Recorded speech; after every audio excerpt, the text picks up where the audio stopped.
हे भगवान, ये क्या हो गया? इतनी मेहनत से कमाया हुआ धन एक रात में चोरी हो गया। मैंने बड़ी मुश्किल से इतना धन जमा किया था कि इस बार जमींदार का सारा कर्जा चुका दूंगा। अब मैं जमींदार को कहां से पैसे दूंगा? वह तो मेरी सारी जमीन हड़प लेगा। वह तो मेरा जीना मुश्किल कर देगा। हे भगवान, मैं क्या करूं? रामू, ये सब क्या हो गया भाई? तुम्हारे घर चोरी कब हो गई? ये सब हुआ कैसे? क्या पता भाई। कल रात को मैं थोड़ी देर के लिए खेत की पहरेदारी करने गया और जैसे मैंने सुबह आकर देखा तो घर का ताला टूटा हुआ था और घर से सारा धन जो मैंने जमींदार के लिए रखा था सब चोरी हो चुका था। अरे रामू, यह तो बहुत बुरा हुआ। भगवान सत्यानाश करे उस चोर का। यह सारी बातें बगल में खड़ा मोहन सुन लेता है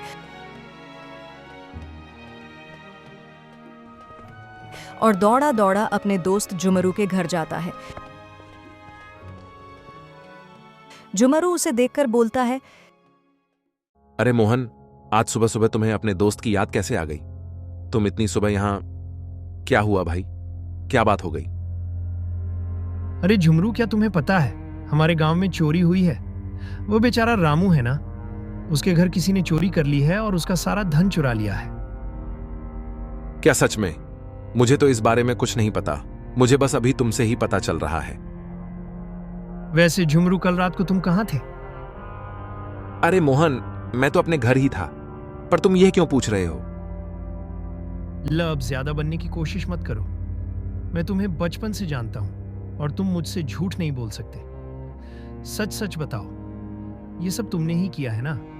क्यों करते हो तुम ऐसे काम? मैं तुम्हें कितने दिन से एक ही बात समझते आ रहा हूं कि ये सब गलत है। किसी और की मेहनत की कमाई ऐसे चुरा कर खाना कोई अच्छी बात नहीं है। किसी दिन तुम पकड़े जाओगे तो बहुत बुरे फंसोगे। तुम मेरे बचपन के बहुत अच्छे दोस्त हो, इसलिए मैं तुम्हें इतना समझाता हूं। तुम दिल के इतने साफ हो, लेकिन तुम्हारी एक ऐसी आदत की वजह से तुम्हारा नाम खराब हो जाएगा। तुम ये आदत छोड़ क्यों नहीं देते?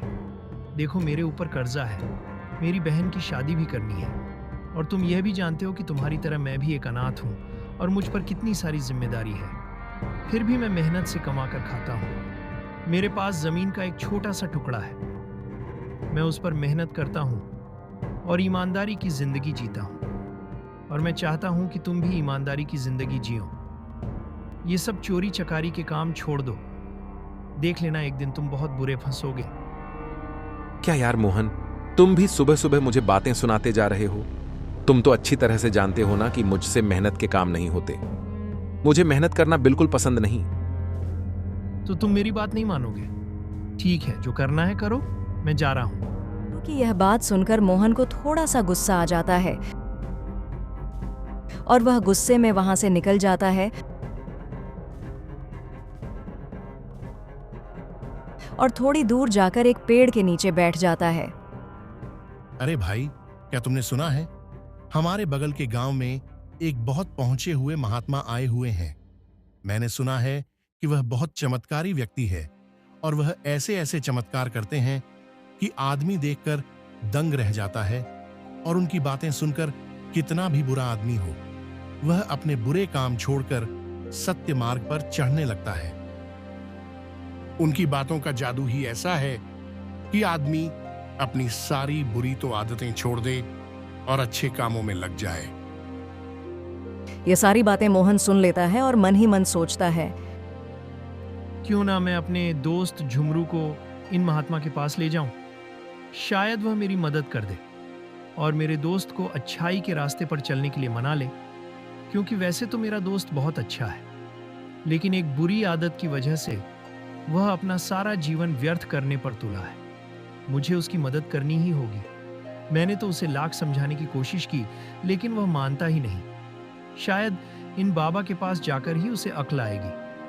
हाँ, मैं ऐसा ही करता हूं। मैं अभी झुमरू को इन महात्मा के पास लेकर जाता हूं। मोहन फिर से झुमरू के घर पहुंचता है और झुमरू मोहन को देखकर बोलता है, अरे मोहन, तुम फिर से आ गए। तुम अभी अभी तो गुस्से में गए थे। मैं अच्छी तरह से जानता हूं तुम मुझसे ज्यादा देर तक गुस्सा नहीं रह सकते, क्योंकि मैं तुम्हारा बचपन का दोस्त हूं। वह सब छोड़ो, तुम्हें अभी मेरे साथ चलना होगा। पर मोहन, जाना कहां है? तुम चुपचाप मेरे साथ चलते हो या नहीं? हाँ, ठीक है भाई, गुस्सा क्यों करते हो? मैं चल रहा हूं तुम्हारे साथ। मोहन झुमरू को अपने साथ उन महात्मा के पास ले जाता है और उनकी ज्ञान भरी बातें सुनते हैं। ऐसे ही कुछ दिनों तक चलता है।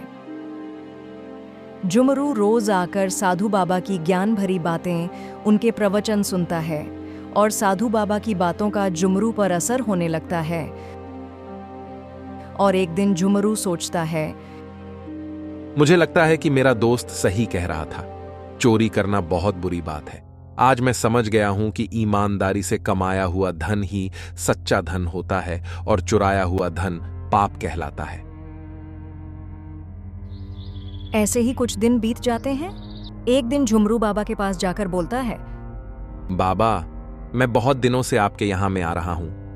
आपकी अच्छी अच्छी बातें सुन रहा हूं। मुझे आपकी कथाएं, प्रवचन बहुत पसंद है बाबा। असल में सच बताऊं तो मैं एक चोर हूं और चोरी करना मेरा पेशा है। लोगों के घर में चोरी करके ही मैं अपना घर चलाता हूं। लेकिन मैं आपकी बातों से बहुत प्रभावित हुआ हूं। ठीक है बेटा, अगर तुम मेरी बातें मानते ही हो तो यह चोरी करना तुम छोड़ क्यों नहीं देते? मैं क्या करूं बाबा, मुझे दूसरा कोई काम नहीं आता और मैं चोरी अब से नहीं बरसों से करता आ रहा हूं और मुझे उसकी आदत हो चुकी है। इसलिए मुझे कोई दूसरे काम नहीं आता। मुझसे ना खेती होती है, ना ही कोई मेहनत मजदूरी। मुझे तो बस चोरी की आदत सी हो गई है। तो मैं चोरी कैसे छोड़ दूं? बेटा, तुम मेरी एक बात मानो। कुछ दिनों तक मेरे आश्रम पर ही रुक जाओ और यही कुछ दिन रहो और आश्रम के काम में हाथ बटाओ और कुछ ही दिनों में तुम चोरी छोड़ दोगे। ऐसे ही कुछ दिन बीत जाते हैं।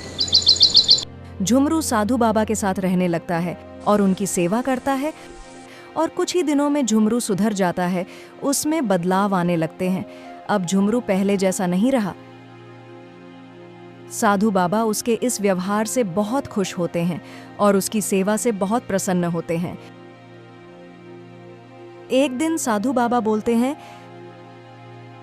बेटा, मैं तुम्हारे सेवा भाव से बहुत खुश हूं, लेकिन मुझे अब जाना होगा। मैं एक साधु हूं और एक साधु का कोई एक ठिकाना नहीं होता। मुझे अब दूसरी जगह जाना होगा और जाते जाते मैं तुम्हें कुछ देना चाहता हूं। मांगो, तुम्हें क्या मांगना है? बाबा, आपके पास जो पशु पक्षियों की बोली समझने की सिद्धि है, मैं वही चाहता हूँ। बस आप कृपया कर मुझे वह सिद्धि दे दीजिए। मेरी बड़ी मदद हो जाएगी। ठीक है बेटा, मैं तुम्हें वह सिद्धि दे देता हूं, पर उसका कोई दुरुपयोग मत करना, वरना तुम्हारा सर्वनाश हो जाएगा। ठीक है बाबा, आपका बहुत बहुत धन्यवाद। इतना कहकर बाबा वहां से चले जाते हैं और झुमरू अपने घर चला जाता है और सबसे पहले जाकर अपने मित्र मोहन से मिलता है। अरे झुमरू, तुम इतने दिनों से कहाँ थे? मैं उन्हीं बाबा जी के पास गया था, जिस बाबा के पास तुम मुझे लेकर गए थे। मैं इतने दिनों से उन्हीं के पास था। आज तुम्हारी वजह से मैं एक अच्छा इंसान बन पाया हूं। तुम उस दिन मुझे वहां नहीं लेकर जाते तो मेरी जिंदगी आज भी वही होती। पर मैं पूरी तरह से बदल चुका हूं। मैंने चोरी करना छोड़ दिया है। अब मैं भी तुम्हारी तरह मेहनत करूंगा और मेहनत करके धन कमाऊंगा। अरे ये तो बहुत अच्छी बात है। झुमरू दूसरों के खेतों में जाकर मजदूरी का काम करने लगता है।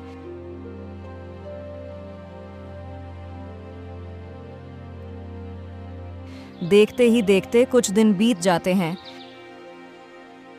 एक दिन मोहन की बहन को देखने लड़के वाले आते हैं। मोहन जी, हमें आपकी बहन बहुत पसंद आई और हम जल्द से जल्द यह शादी करना चाहते हैं। ओम प्रकाश जी, अगर आपकी कोई और इच्छा है तो बता दीजिए, क्योंकि मेरे माँ बाप तो नहीं हैं। हम दोनों भाई बहन अनाथ हैं। मुझसे जो बन पाएगा मैं वह जरूर करूंगा। लेकिन अगर आपकी कोई और मांग हो तो आप अभी बता दीजिए। आगे बात बढ़ाने में आसानी होगी। नहीं नहीं मोहन जी, हमारी और कोई मांग नहीं है। हमें तो केवल एक अच्छी बहू चाहिए। इतना कहकर वह लड़के वाले वहां से चले जाते हैं। मोहन बहुत खुश हो जाता है। बहुत अच्छे लोग मिले हैं। इतने अच्छे लोग तो ढूंढने से भी नहीं मिलेंगे। उन्होंने तो दहेज के लिए साफ साफ मना कर दिया। लेकिन बड़े भाई होने के नाते मेरा यह फर्ज बनता है कि मैं बारातियों का स्वागत बहुत अच्छे से करूं। चलो अब, पर मुझे पैसों का इंतजाम जल्द से जल्द करना पड़ेगा। मैं एक काम करता हूँ, मेरे चाचा जी इसी गांव में रहते हैं, मैं उनसे ही मदद मांग लेता हूँ। वह मेरी मदद जरूर करेंगे। मोहन अपने चाचा के यहाँ जाता है।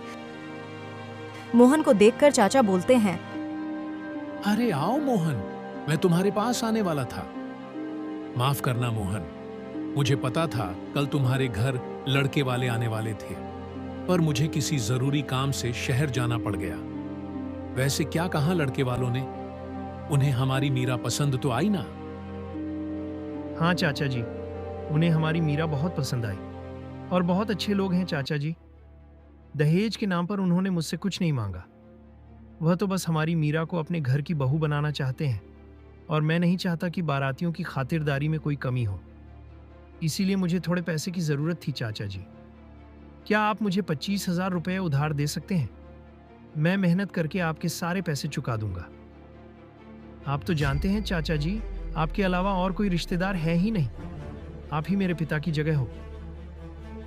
हाँ बेटा, क्यों नहीं, तुम चिंता मत करो, मैं तुम्हें पैसे दे दूंगा।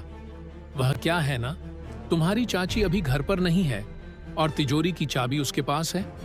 वह जैसे ही घर पर आती है, मैं तुम्हें घर पर आकर पैसे दे जाऊंगा। तुम चिंता मत करो बेटा, हम मीरा की शादी बहुत धूमधाम से करेंगे। उसकी शादी में कोई कमी नहीं होने देंगे। आखिर मीरा मेरी भी बेटी है और मैं अपनी बेटी को ऐसे ही विदा नहीं करूंगा। ठीक है चाचा जी, अब मैं चलता हूँ। मैं आपका इंतजार करूंगा। मोहन वहां से चला जाता है।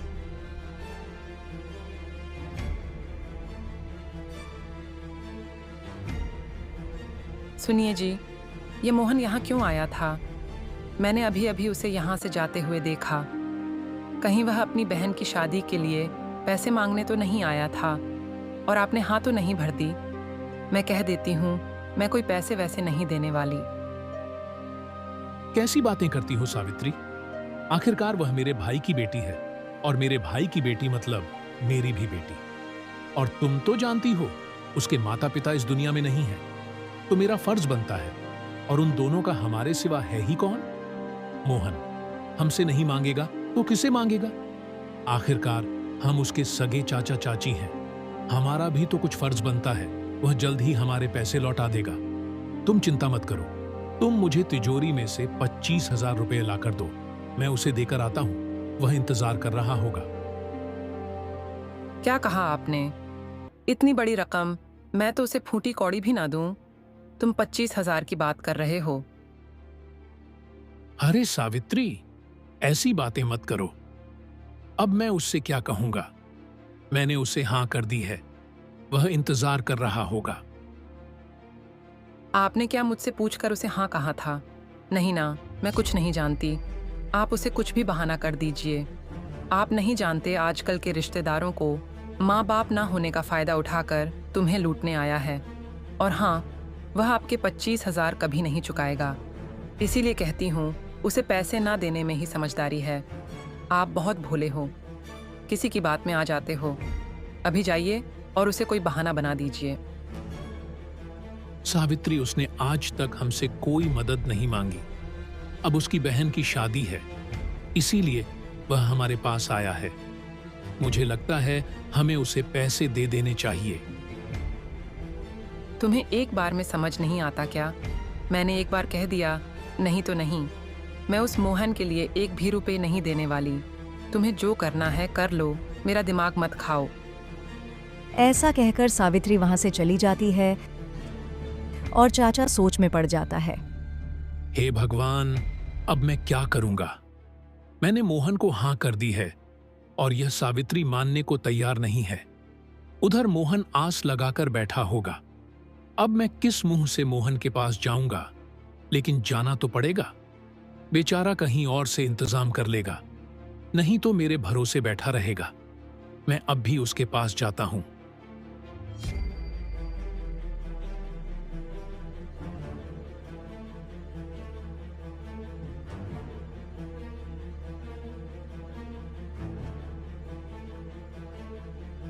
अरे आइए ना चाचा जी, मैं आपका इंतज़ार कर रहा था। आपका बहुत बहुत धन्यवाद चाचा जी, जो आपने मेरी मदद की। मैं तो इसी चिंता में था कि पैसे का इंतज़ाम कैसे होगा, लेकिन आपने तो सारी समस्या ही समाप्त कर दी। मेरी सारी चिंता ही मिट गई। अब मेरी मीरा की शादी बहुत धूमधाम से हो जाएगी। उसकी शादी में कोई कमी नहीं होगी। अरे बेटा, वह बात यह है कि तुम्हारी चाची ने कल ही अपनी मायके में अपने पिता के इलाज के लिए पैसे दे दिए, और यह बात मुझे नहीं पता थी। और जब मैंने सावित्री से पैसे मांगे, तब उसने मुझे बताया कि अब घर में पैसे हैं ही नहीं। मुझे माफ कर देना बेटा, मैं तुम्हारी कोई मदद नहीं कर पाऊंगा, लेकिन एक रास्ता है। क्यों ना तुम जमींदार से थोड़े बहुत पैसे ब्याज पर ले लो? वैसे भी बेटा, मुझसे भी लेते तो तुम्हें चुकाना ही पड़ता। आखिर वह भी तो एक कर्ज ही हुआ ना। उससे अच्छा तुम जमींदार से थोड़े पैसे उधार ले लो और उन्हें जल्द से जल्द चुका देना। यह सारी बातें सुनकर मोहन बहुत निराश हो जाता है और अपने चाचा से कहता है, ठीक है चाचा जी, कोई बात नहीं, मैं जमींदार के पास जाता हूँ।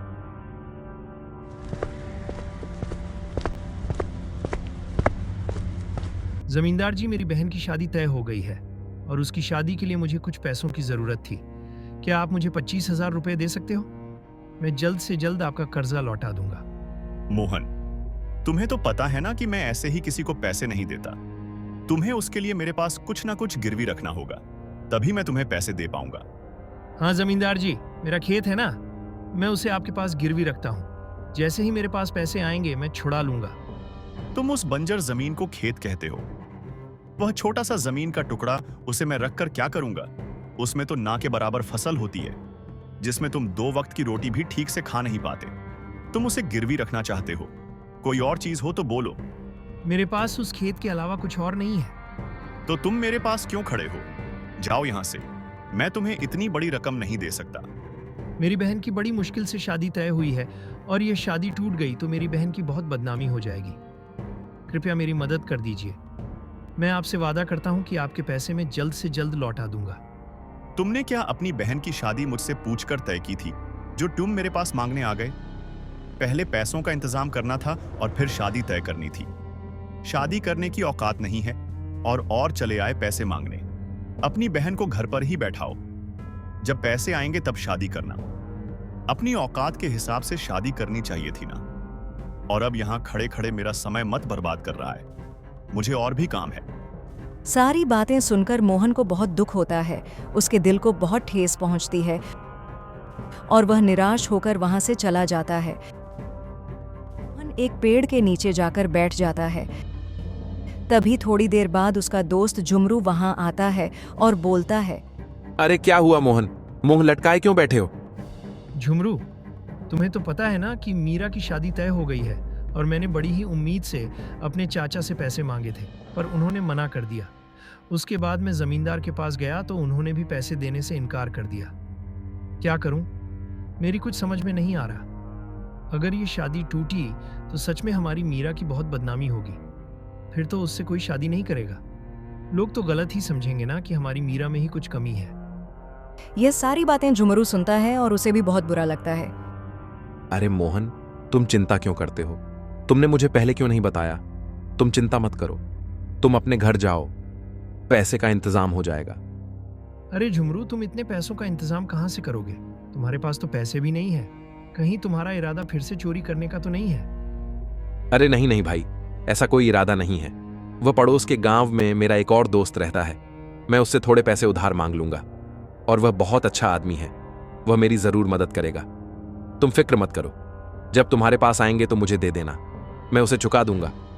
और मीरा तुम्हारी अकेले की बहन नहीं है, वह मेरी भी बहन है। तुम बिल्कुल चिंता मत करो, हम उसकी शादी में कोई कमी नहीं रखेंगे, धूमधाम से उसकी शादी करेंगे। तुम निश्चिंत होकर घर जाओ, मैं अभी अपने दोस्त के पास जाकर आता हूं। उसका गांव थोड़ा दूर है, मुझे आने में समय लग जाएगा, तुम मेरा इंतजार करना।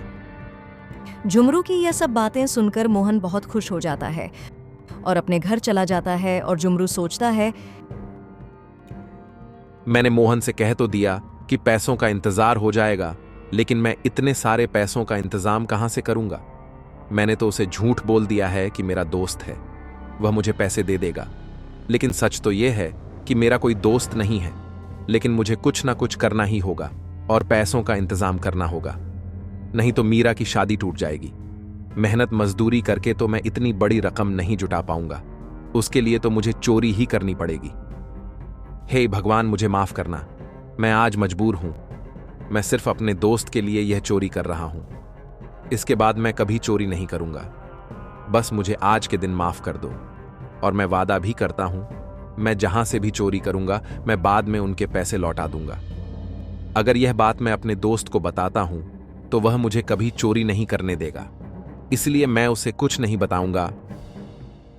यह सब सोचकर झुमरू दूसरे गांव चोरी करने के इरादे से चला जाता है।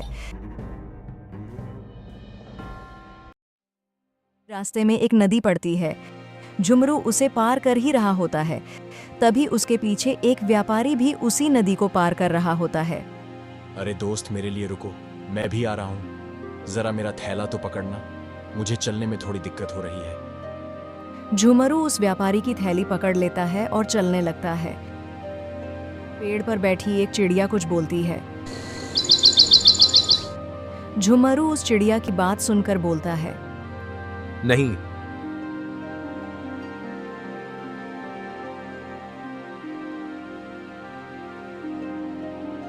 देर बाद चिड़िया फिर से बोलता है।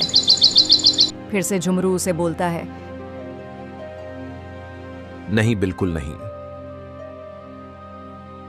यह सब देख वह व्यापारी सोच में पड़ जाता है और जब नदी पार हो जाती है तब वह झुमरू से पूछता है, अरे भाई, मुझे एक बात तुमसे पूछनी है।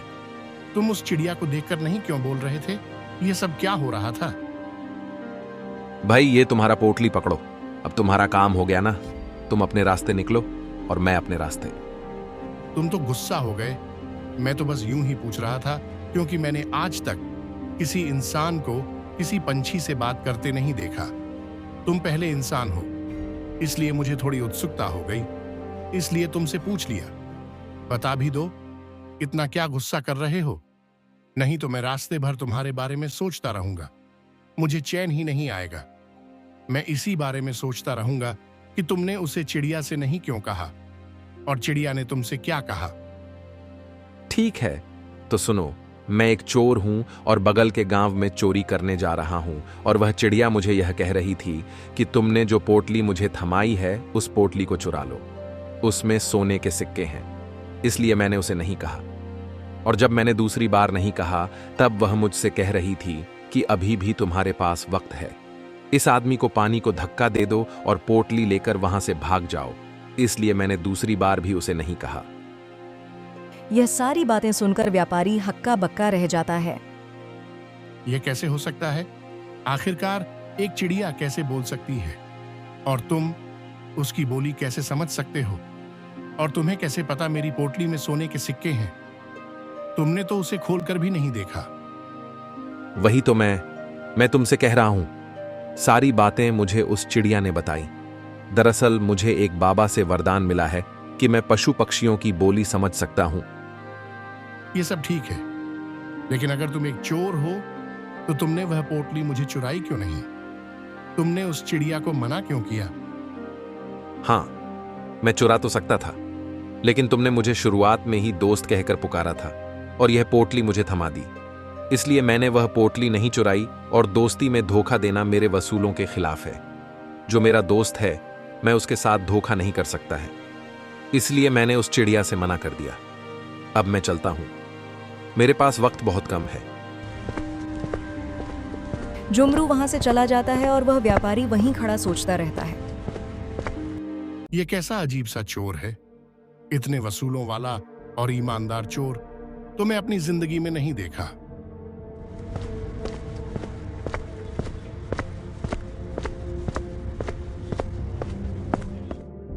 वह व्यापारी उस गांव के राजा के पास जाकर झुमरू के बारे में सारी बात बताता है। राजा यह सुनकर आश्चर्यचकित हो जाता है और बोलता है, अगर तुम सच बोल रहे हो तो मैं भी उस आदमी से मिलना चाहूंगा। वैसे वह इस वक्त कहाँ मिलेगा? महाराज, वह जरूर हमारे गांव में ही कहीं होगा, जहां उसे कोई देख ना सके। गांव के बाहर इंतजार कर रहा होगा। जैसे ही रात होगी वह जरूर बाहर निकलेगा। आप उसे रात में मिल पाओगे? अपना भेष बदलकर एक साधारण कपड़ों में रास्ते पर निकल जाता है। थोड़ी ही दूर चलने के बाद राजा को एक आदमी दिखाई देता है। राजा उसके पास जाकर खड़ा हो जाता है।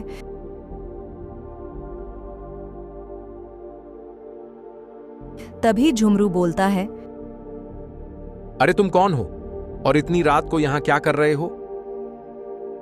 मैं एक चोर हूँ और यहाँ चोरी करने के इरादे से आया हूँ। झुमरू ये सुनकर खुश हो जाता है और बोलता है, अरे तुम ये क्या बात कर रहे हो? मैं भी एक चोर हूं। तुमसे मिलकर अच्छा लगा। मेरी थोड़ी मदद भी हो जाएगी। वैसे तो मैं चोरी करना नहीं चाहता था, लेकिन मुझे 25,000 रुपए की बहुत ज्यादा जरूरत है, इसलिए मजबूरन मुझे चोरी करने आना पड़ा। वैसे तुम क्यों चोरी कर रहे हो? तुम्हारी भी कोई मजबूरी है क्या? हाँ भाई, मेरी भी एक बहुत बड़ी मजबूरी है। मुझे 5,000 रुपए की बहुत जरूरत है, इसलिए मैं चोरी कर रहा हूं। हम दोनों साथ में ही चलते हैं। अच्छा, तुम्हें इस गांव का कुछ पता है? हमें पैसे कहां मिल पाएंगे? हाँ, मुझे एक बनिए की दुकान पता है। उसके गल्ले में हमें जितने पैसे चाहिए उतने मिल जाएंगे। उसकी दुकान में ही डाका डाल देते हैं। हाँ ठीक है, चलो मेरे साथ। और एक बात याद रखना, जैसा मैं कहूं वैसा ही करना। अपनी मत चलाना। तुम्हें तुम्हारे 5,000 रुपए मिल जाएंगे। ज्यादा लालच मत करना। और इस चोरी के बाद तुम कोई और चोरी मत करना। यह काम छोड़ देना। इस काम में कुछ नहीं पड़ा है। अब चुपचाप मेरे साथ चलो। हाँ भाई, ठीक है।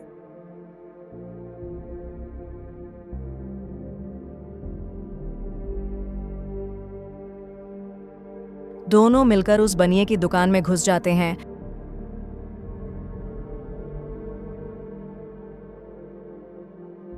और गले को खोलते ही झुमरू उसमें से 25,000 खुद के लिए और 5,000 राजा के लिए निकाल लेता है और राजा को 5,000 दे देता है।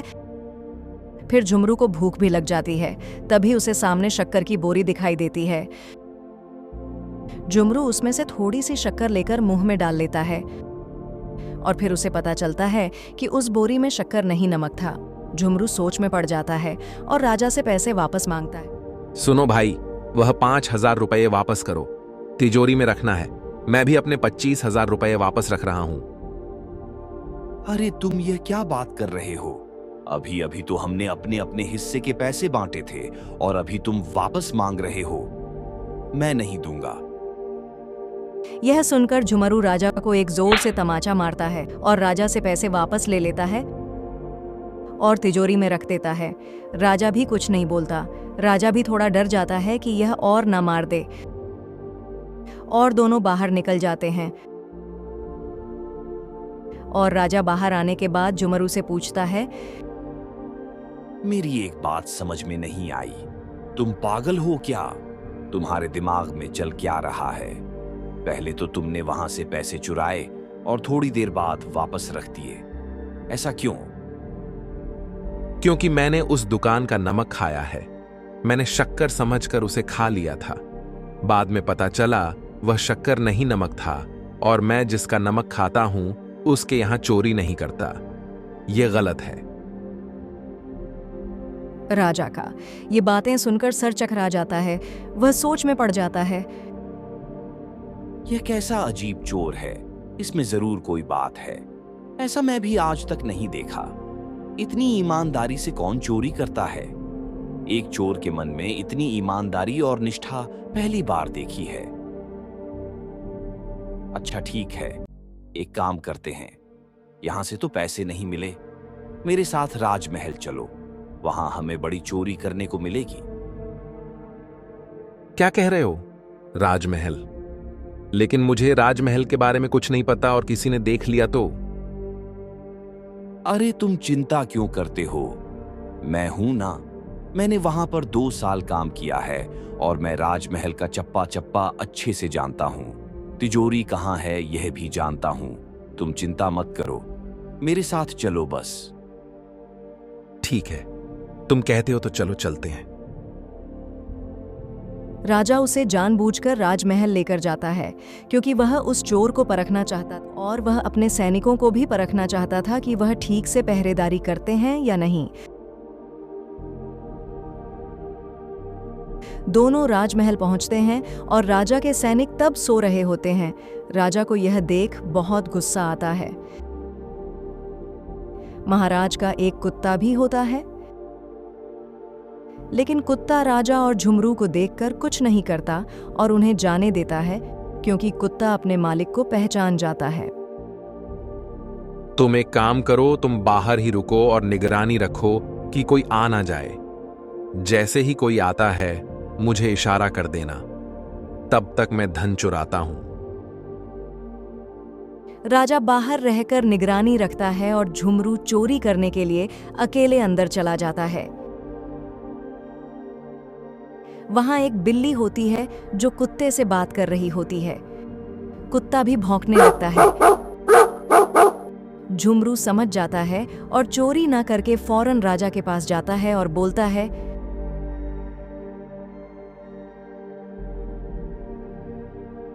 महाराज मुझे क्षमा कर दीजिए, मुझसे भूल हो गई। मैं आइंदा ऐसा नहीं करूंगा। मुझे क्षमा कर दीजिए महाराज, मेरी मजबूरी थी इसलिए मैं यहां चोरी करने आया। अरे भाई तुम क्या कह रहे हो? अब छुपाने से कोई फायदा नहीं महाराज, मैं पहचान चुका हूं। आप कोई चोर नहीं, आप राजा हो। मुझे माफ कर दीजिए महाराज। राजा को यह सुन बहुत बड़ा धक्का लगता है। वह झुमरू से कहता है, लेकिन तुम्हें पता कैसे चला कि मैं एक राजा हूं? जब मैं अंदर धन लेने के लिए गया तब वह बिल्ली कुत्ते से कह रही थी कि तुम कैसे कुत्ते हो, तुम्हारे सामने तुम्हारे मालिक का धन कोई चुरा रहा है और तुम खड़े खड़े देख रहे हो। तभी कुत्ते ने जवाब दिया था, मेरे मालिक ही उसके साथ है तो भला इसमें मैं क्या कर सकता हूं। यह सब मेरे मालिक के मर्जी से ही हो रहा है। तब मैं पहचान गया कि आप ही राजा हो। यह सारी बातें सुन राजा भी दंग रह जाता है। क्या तुम पशु पक्षियों की बोली समझ सकते हो? दरअसल मुझे एक साधु ने वरदान दिया था, मैं पशु और पक्षियों की बोली समझ सकता हूं। बहुत दिन तक मैं साधु के साथ था। मैंने चोरी छोड़ दी थी, लेकिन आज मेरी मजबूरी थी। मेरे दोस्त की बहन की शादी है और उसके लिए कहीं से भी पैसों का इंतजाम नहीं हो पा रहा। मेरा दोस्त बहुत परेशान था। अगर मैं आज पैसे लेकर नहीं जाऊंगा तो पता नहीं क्या होगा। उसकी बहन की तो शादी टूट जाएगी और उसकी बहुत बदनामी होगी। इसी मजबूरी के कारण मुझे आज चोरी करने आना पड़ा। तुम्हारा फैसला हम कल करेंगे।